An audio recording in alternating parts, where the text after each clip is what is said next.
ঢাকা বিশ্ববিদ্যালয়ের মধুর ক্যান্টিন অনেক ইতিহাসের সাক্ষী হয়ে আছে। সেই মধুসূদনদের ক্যান্টিনের গল্প এবার দেখা যাবে সিনেমাতে। এ ছবিতে মধুদার ক্যারেক্টারটি প্লে করছেন ওমর সানি।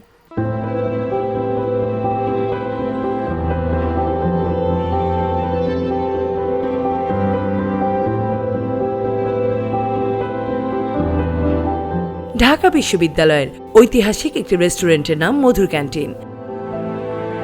অনেক ইতিহাসের সাক্ষী হয়ে আছে এটি।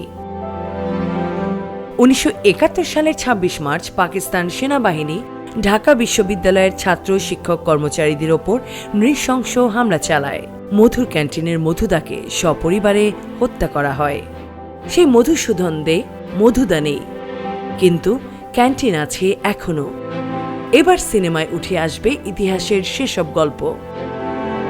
সম্প্রতি মধুর ক্যান্টিন সিনেমার মহরত অনুষ্ঠিত হল।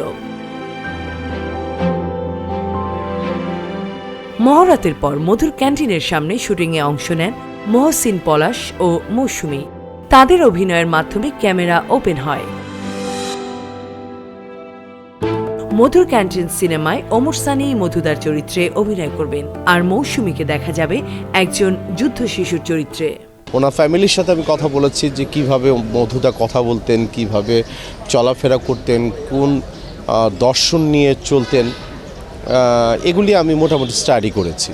তো করার পরে আমি যেটা নাকি উপলব্ধি করেছি যে আমাকে অনেক খেটে এই কাজটা করতে হবে। আমাকে একজন অ্যাডাপ্ট করে নিয়ে যায় একটা ফ্যামিলি, কলকাতার একটা ফ্যামিলি। তো ওখানে আমি বড় হই। তো বড় হওয়ার পরে এত বছর পর আমি জানতে পারি আমি একজন জার্নালিস্ট, সাংবাদিক। তো আমি জানতে পারি যে আমার মা বেঁচে আছে এবং আমার মা বাবা আসলে ওনারা না, আমার মা আসলে একজন বীরাঙ্গনা। এছাড়া ছবিতে মধুদার স্ত্রীর চরিত্রে অভিনয় করবেন অভিনেত্রী অঞ্জু ঘোষ, এবং সোহানা সাবাকে দেখা যাবে একজন বীরাঙ্গনার চরিত্রে।